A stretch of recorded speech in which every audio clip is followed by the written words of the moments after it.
자, 오늘은 학개서에 대해 이야기해 볼 건데요. 구약 성경에서 가장 짧은 책 중 하나지만 성경 전체 이야기의 흐름을 바꾸는, 뭐랄까, 아주 결정적인 순간을 담고 있는 책입니다. 아니, 성경에서 가장 짧은 선지서 중 하나가 어떻게 그렇게 중요할 수 있을까요? 바로 이 질문에서부터 시작해 봐야겠죠? 어떻게 이렇게 짧은 책에 그렇게 강력하고 또 압축적인 메시지가 담길 수 있었을까? 그 답은요, 당시의 시대적 배경 속에 숨어 있습니다. 이 책을 제대로 이해하려면 먼저 이 타임라인을 보셔야 해요. 예루살렘과 성전이 파괴되고 무려 70년이 흘렀습니다. 와, 한 세대가 그냥 통째로 지나간 시간이죠. 그 끔찍했던 포로 생활 끝에 마침내 드디어 고향으로 돌아갈 기회가 생긴 거예요. 학개는 바로 이 희망과 절망이 교차하는 정말 극적인 시점에 등장하는 인물입니다. 자, 그럼 첫 번째 장면으로 들어가 볼까요? 포로들이 대제사장 여호수아 그리고 총독 수룹바벨 같은 지도자들과 함께 폐허가 된 예루살렘으로 돌아옵니다. 처음에는 막 희망에 부풀었죠. 이제 다시 시작이다 하고요. 하지만 그들은 곧 아주 혹독한 현실과 마주하게 됩니다. 당시 상황이 어땠는지 한번 보세요. 돌아온 백성들은 일단 자기들 살 길을 찾는 데 집중했어요. 각자 자기 집을 짓고 꾸미는 데는 아주 열심이었죠. 그런데 정말 중요한 프로젝트, 바로 하나님의 집이라고 할 수 있는 성전은 보시는 것처럼 그냥 폐허 그대로 방치되고 있었던 겁니다. 바로 이때입니다. 선지자 학개가 등장해서 사람들의 그 안일함, 그 잘못된 우선순위를 정면으로 딱 지적하면서 아주 날카로운 질문을 던집니다. 이거 보세요. 정말 극명한 대비죠? 한쪽은 여러분의 우선순위, 잘 꾸민 여러분의 집. 다른 한쪽은 하나님의 우선순위, 폐허로 남아있는 이 집. 학개는 사람들이 자기 집, 자기 안락함에만 집중하는 모습과 처참하게 방치된 성전을 나란히 보여주면서 이 이야기의 핵심 갈등을 확 드러내는 겁니다. 학개의 이 질문 정말 강력하지 않나요? 너희가 판벽한, 그러니까 잘 꾸며진 집에 사는 게 잘못됐다. 이런 말이 아니에요.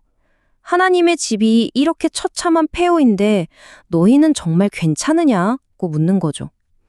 우선순위에 대한 정곡을 콕 찌르는 질문입니다.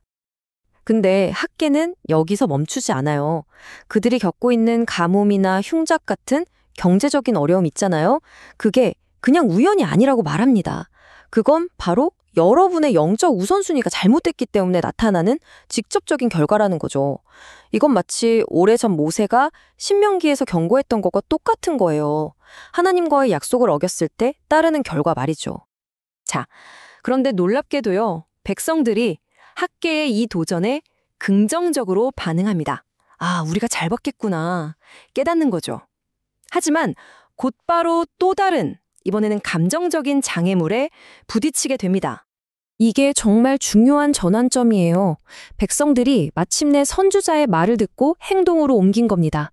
다시 망치를 들고 성전 재건 공사를 시작하는 거죠. 하지만 곧바로 거대한 벽에 부딪히고 맙니다. 막상 짓기 시작한 성전의 모습이 너무 초라했던 거예요. 과거 솔로몬 성전의 그 전설적인 영광과 비교하면 이건 뭐 보잘것없는 오두막 같았겠죠.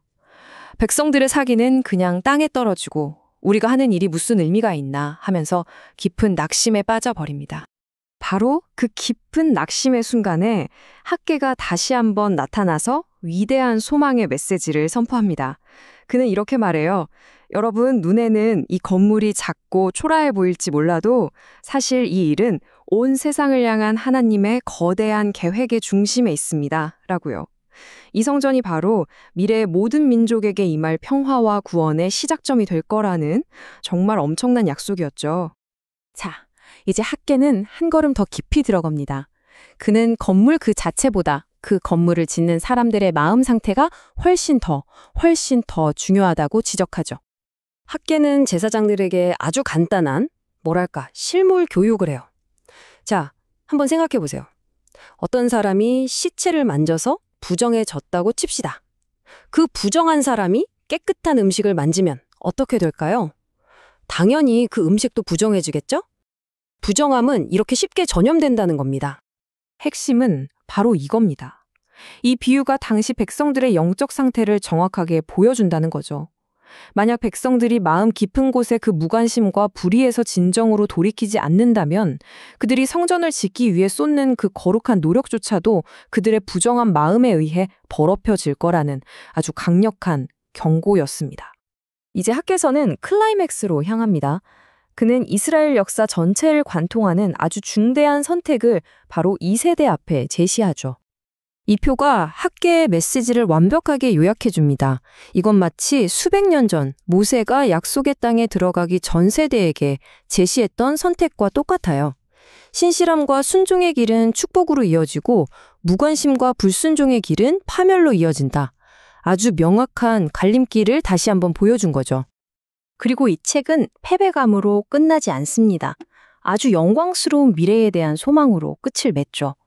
만약 그들이 신실한 길을 선택한다면 하나님께서 세상의 모든 악을 물리치시고 다윗의 후손을 통해 당신의 영원한 나라를 세우실 것이라는 약속입니다. 당시에는 총독 수룹바벨이 바로 그 미래의 왕에 대한 희망을 상징하는 인물이었고요. 자, 이제 이 2500년 전의 역사적인 도전은 시대를 넘어서 오늘을 살아가는 우리 모두에게 던지는 영원한 질문으로 이어집니다.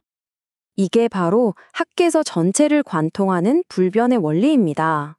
하나님의 백성이 보여주는 그 신실함과 순종을 통해서 하나님께서 이 세상에서 당신의 목적을 이루어 가신다는 것. 그러니까 우리가 매일 내리는 작은 선택과 행동들이 우리가 생각하는 것보다 훨씬 더 거대한 하나님의 이야기 안에서 정말로 중요하다는 사실이죠. 자, 오늘 이야기는 이 도발적인 질문으로 마무리하려고 합니다. 과연 학개 시대의 백성들은 그 부르심에 신실하게 응답했을까요? 그리고 어쩌면 더 중요한 질문은 이겁니다. 우리 세대는, 또 나는 어떻습니까?